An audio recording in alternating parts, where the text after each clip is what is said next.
More local news now. A 23-year-old Illinois man is now charged in the shooting death of Whitewater gymnast Kara Welsh.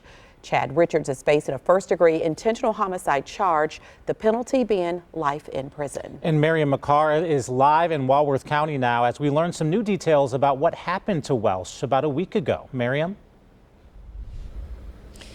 Today's initial appearance was quite short. It lasted less than 10 minutes, but 7 days after Kara Welsh's tragic death, we're finally learning more about what Richards says happened behind closed doors.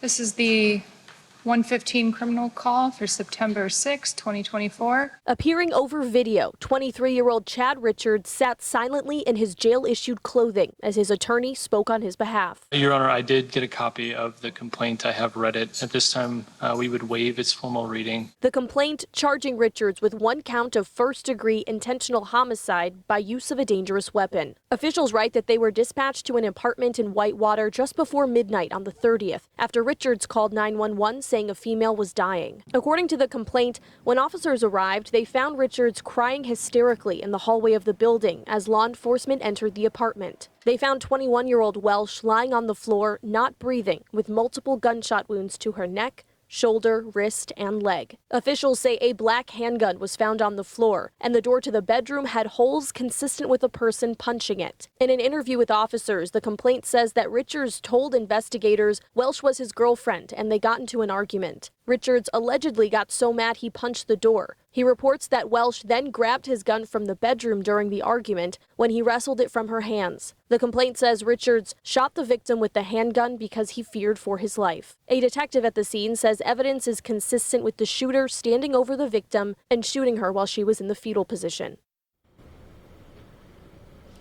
Kara Welsh's family was back in court today, although they chose not to speak this time.